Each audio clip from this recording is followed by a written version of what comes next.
সুপ্রিয় শিক্ষার্থী, আসসালামু আলাইকুম। আরিফস একাডেমির পক্ষ থেকে তোমাদেরকে জানাই শুভেচ্ছা। আশা করি তোমরা ভালো আছো এবং সুস্থ আছো। তো আজকে আমি তোমাদের গণিত বইয়ের পৃষ্ঠা নাম্বার 87 এর যতগুলো অঙ্ক আছে, ঠিক আছে, সেগুলো সমাধান করে দেব। এবং আজকে আমরা নতুন একটি টপিক শিখতে যাচ্ছি, সেটা হচ্ছে মৌলিক সংখ্যা। ঠিক আছে, তো মৌলিক সংখ্যা কি, মৌলিক সংখ্যার সংজ্ঞা কি, কোনগুলো মৌলিক সংখ্যা, সেগুলো আমরা জানবো। ঠিক আছে, তো তার আগে আমাদের এই যে এখানে একটা সমাধান করতে হবে অঙ্ক, যে তোমাদের বইয়ে ভালো মতো দেখবা, প্রথমেই লেখা আছে যে যে নিচের সংখ্যাগুলোর গুণনীয়কে গোল চিহ্ন বা বৃত্তাকার চিহ্ন দিই। ঠিক আছে, বৃত্তাকার চিহ্ন দিতে হবে এই যে এখানে গুণনীয়কগুলোকে। ঠিক আছে, যে 2 এর গুণনীয়ক কি কি, 3 এর গুণনীয়ক কোনগুলো, 4 এর গুণনীয়ক কোনগুলো, 5 এর গুণনীয়ক কোনগুলো, এগুলো নাকি গোল চিহ্ন দিতে হবে। ঠিক আছে, তো প্রথমে আমরা এটা সমাধান করব, এরপরে আমরা মৌলিক সংখ্যা সম্পর্কে জানবো। ঠিক আছে, তো দেখো প্রথমে আমরা কিন্তু গুণনীয়ক কিভাবে বের করতে হয় সেটা কিন্তু আমরা গত ক্লাসে শিখেছিলাম। ঠিক আছে না? তাহলে দেখো 2 এর গুণনীয়ক, তাহলে 2 কে আমরা লিখতে পারি, দেখো 1 গুণন 2, 1 গুণন 2, তাই না? তাহলে 1 2, তাহলে আমাদের 2 এর গুণনীয়ক কি 1 এবং 2, তাই না? তাহলে আমরা এটাতে কি বৃত্তাকার চিহ্ন বা গোল চিহ্ন দিয়ে নেব। ঠিক আছে, তাহলে দেখো 1 2, দুইটাতেই দিতে হবে। ঠিক আছে, এরপর দেখো 3 এর গুণনীয়ক কোনগুলো, তাহলে আমরা 3 কে লিখতে পারি শুধুমাত্র 1 গুণ 3, 3 একে 3, অন্যভাবে কিন্তু আর লেখা যায় না। 2 দুগুণ 4 হয়, 3 হয় না। তাহলে আমাদের 3 এর গুণনীয়ক কি 1 এবং 3, তাহলে 1 এ গোল চিহ্ন দিব এবং 3 এ গোল চিহ্ন দেব। ঠিক আছে, এরপর 4 এর গুণনীয়ক, তাহলে দেখো 4 কে আমরা লিখতে পারি 1 গুণন 4, আবার 2 দুগুণ 4। ঠিক আছে, তাহলে দেখো 1 এর পর 2, তাহলে 3 দুগুণ 6 হয়, 3 একে 3 হয়, তাহলে 4 হয় না।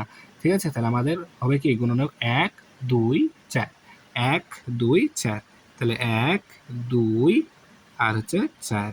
ঠিক আছে, একেবারে ইজি। এরপর 5 এর গুণনীয়ক, তাহলে দেখো আমরা 5 কে শুধুমাত্র লিখতে পারি 1 এবং 5 কে 5।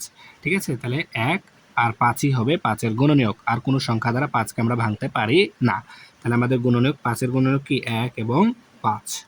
ঠিক আছে, 1 এবং 5। এরপর দেখো 6 এর গুণনীয়ক, তাহলে আমরা 6 কে কিভাবে লিখতে পারি, দেখো 6 কে আমরা লিখতে পারি 1 গুণ 6, 6 কে 6, আবার লিখতে পারি 2 গুণ 3, 3 দুগুণ 6। তো দেখো 2 এর পরে 3 চলে এসেছে, তার মানে আর কোনো সংখ্যা দ্বারা 6 কে আমরা ভাঙতে পারি না। তাহলে আমাদের এখানে 6 এর গুণনীয়ক কি 1 2 3 6, তাহলে 1 2 3 আর হচ্ছে কি 6। ঠিক আছে, এরপর দেখো 7 এর গুণনীয়ক। ঠিক আছে, তাহলে আমরা 7 কে লিখতে পারি, দেখো 1 গুণ 7, 7 একে 7, তাহলে 2 দিয়ে যায়, 4 দুগুণ 8 হয়, 3 দুগুণ 6 হয়, 2 দিয়ে যাবে না। তার মানে দেখো 1 আর 7ই হবে 7 এর গুণনীয়ক, 1 এবং 7ই হবে 7 এর গুণনীয়ক, 1 এবং 7। ঠিক আছে, এরপর 8 এর গুণনীয়ক, তো দেখো 8 কে আমরা লিখতে পারি কিভাবে, 8 কে লিখতে পারি, দেখো 1 গুণ 8, 8 একে 8, আবার 2 4 দুগুণ 8। ঠিক আছে, 3 তিরিকে 9 হয়, 3 দুগুণ 6 হয়, তাহলে 3 দ্বারা যাবে না, আর 3 এর পরে 4 হয়, 4 এখানে আছে, তার মানে আর কোনো সংখ্যা দ্বারা 8 কে ভাঙা যায় না। তাহলে আমাদের 8 এর গুণনীয়ক 1 2 4 8, 1 2 4 8। ঠিক আছে, একবারে সহজ, কিন্তু আশা করি বুঝতে পারছো। এরপর দেখো আমাদের কি হচ্ছে 9 এর গুণনীয়ক, তাহলে আমরা 9 কে লিখতে পারি, দেখো 1 গুণ 9, 9 কে 9, আবার 3 গুণ 3, 3 তিরিকেও 9 হয়, তাহলে আমাদের এখানে গুণনীয়ক কি 1 3 9, 1 3 আর হচ্ছে কি 9। ঠিক আছে, এরপর দেখো 10 এর গুণনীয়ক, তাহলে আমরা 10 কে লিখতে পারি কিভাবে, দেখো তাহলে আমরা 10 কে 10 লিখতে পারি, আবার 5 দুগুণ 10 লিখতে পারি, তারপর 3 4 12, 3 তিরিকে 9, 3 দিয়ে যাবে না, 4 4 3 4 12, 3 4 12 আর 4 দুগুণ 8, তার মানে 4 দিয়েও যাবে না, আর 4 এর পরে 5, 5 কিন্তু এখানে চলে এসেছে, তার মানে আর কোনো সংখ্যা দ্বারাই কি 10 কে ভাঙা যাবে না। তাহলে আমাদের গুণনীয়ক কি হবে 1 2 5 10, 1 2 5 আর হচ্ছে কি আমাদের 10। ঠিক আছে, তাহলে দেখো এই আমাদের কি গুণনীয়কটা বের করা হয়ে গেল, গুণনীয়ক বের করা হয়ে গেল। ঠিক আছে, তো এখন আমরা যে টপিকটা শিখবো সেটা হচ্ছে কি যে আমাদের মৌলিক সংখ্যা, মূল বিষয় কি আমাদের এই পৃষ্ঠার মৌলিক সংখ্যা। ঠিক আছে, তো মৌলিক সংখ্যার সংজ্ঞা। ঠিক আছে, তো মৌলিক সংখ্যা দেখো আমি নিচে সংখ্যাটা লিখে রেখেছি। ঠিক আছে, তো দেখো যদি কোনো সংখ্যার গুণনীয়ক, যদি কোনো সংখ্যা, ঠিক আছে, যে এখানে দেখো লিখে রেখেছি, যদি কোনো সংখ্যার গুণনীয়ক 1 এবং ওই সংখ্যাই হয়, ঠিক আছে, 1 এবং ওই সংখ্যা হয়, তবে তাকে মৌলিক সংখ্যা বলে। যদি কোনো সংখ্যার গুণনীয়ক 1 এবং ওই সংখ্যাই হয়, তবে তাকে মৌলিক সংখ্যা বলে। যেমন দেখো 2, 2 এর গুণনীয়ক 1 এবং 2, তাই 2 কি আমাদের একটা মৌলিক সংখ্যা। ঠিক আছে, তাহলে এখান থেকে আরেকটা জিনিস আমাদের ক্লিয়ার হয়ে যাবে, সেটা হচ্ছে কি যে মৌলিক সংখ্যার গুণনীয়ক কয়টি? 2টি। ঠিক আছে, মৌলিক সংখ্যার গুণনীয়ক কয়টি? 2টি। ঠিক আছে, মৌলিক সংখ্যার গুণনীয়ক 2টি।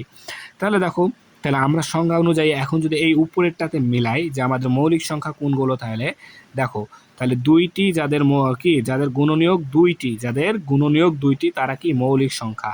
যাদের গুণনীয়ক 2টি তারা হচ্ছে কি মৌলিক সংখ্যা। তাহলে দেখো এখানে আমাদের 2টি কার কার আছে সেটা আমরা যদি এখন দেখি, তো দেখো 2 এর গুণনীয়ক আমাদের এখানে একটা 2টা আছে, তার মানে 2ও কি আমাদের মৌলিক সংখ্যা। এরপর দেখো 3, 3এও দেখো একটা 2টা গুণনীয়ক, তার মানে 3ও আমাদের মৌলিক সংখ্যা। এরপর দেখো 4, 4-এ 1, 2, 3টা আছে, তাহলে 4 কি আমাদের মৌলিক সংখ্যা না। ঠিক আছে, এরপর 5, 5-এ দেখো 1 আর 5, 1 এবং 5ই আছে গুণনীয়ক, মানে একটা 2টা আছে, তাহলে 5ও আমাদের মৌলিক সংখ্যা।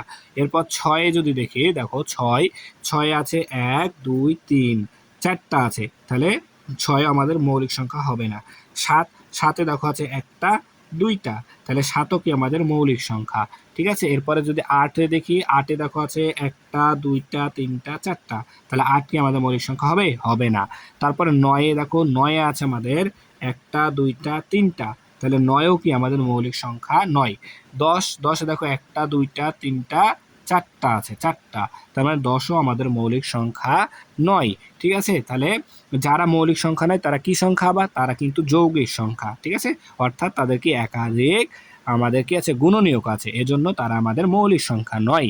ঠিক আছে, তাহলে দেখো এখন 1, এখানে 1-এর বিষয়টা দেখো ভাইয়া, 1 শুধুমাত্র একটাই গুণনীয়ক, তাই কি আমাদের 1 মৌলিক সংখ্যা নয়।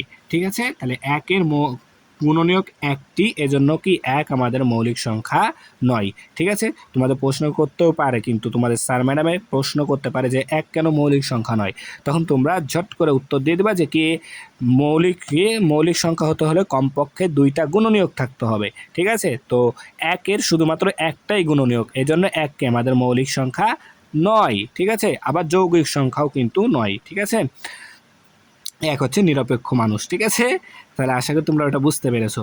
এখন কথা হচ্ছে যে তাহলে 2 আমাদের, তাহলে 1 থেকে 10-এর মধ্যে আমরা কয়টা মৌলিক সংখ্যা পেলাম? 1 থেকে 10-এর মধ্যে দেখো পেলাম আমরা একটা 2টা, একটা হচ্ছে 2, একটা 3, এরপরে 5, তাহলে হলো 7, তাই না? 2, 3, 5, 7, 2, 3, 5, 7, এগুলো কি মৌলিক সংখ্যা। তাহলে কয়টা আছে? একটা 2টা 3টা 4টা। ঠিক আছে, তাহলে এই তো 1 থেকে 10-এর মধ্যে আমাদের মৌলিক সংখ্যা হচ্ছে 4টা। ঠিক আছে, তো আমাদেরকে এগুলোও কিন্তু মুখস্থ রাখতে হবে যে 1 থেকে 10-এর ভিতর, 10 থেকে 20-এর ভিতর, 21 থেকে 30, 31 থেকে 40 এর মধ্যে কয়টি মৌলিক সংখ্যা আছে। ঠিক আছে, এবং কোনগুলো মৌলিক সংখ্যা সেগুলো কিন্তু আমাদেরকে বের করতে দিতে পারে। তো আমরা এরপরের ক্লাস যেটা নিব, ঠিক আছে, ওই ক্লাসে কিন্তু আমরা 1 থেকে 100 পর্যন্ত মৌলিক সংখ্যা কিভাবে বের করা যায় সেটা শিখব, এবং 1 থেকে 10-এর মধ্যে কয়টি ও কি কোনগুলো মৌলিক সংখ্যা সেগুলো একেবারে তোমার হচ্ছে আমরা 0 লেভেল থেকে শিখবো। ঠিক আছে, আবার 10 থেকে 20, 21 থেকে 30 এর মধ্যে কয়টি আছে, কি আছে সেগুলো আমরা বের করব। ঠিক আছে, এবং আমরা সহজে কিভাবে এটা মনে রাখতে পারি সেটাও কিন্তু আমরা এটা শিখবো শর্টকাট টেকনিকে। ঠিক আছে, তাহলে আজকে এই পর্যন্তই। ভিডিওটি ভালো লাগলে অবশ্যই লাইক কমেন্ট শেয়ার করতে ভুলবে না, এবং পরবর্তী ভিডিও সবার আগে পেতে আমাদের চ্যানেলটি সাবস্ক্রাইব করে রাখো। আল্লাহ হাফেজ, আসসালামু আলাইকুম ওয়া রাহমাতুল্লাহ।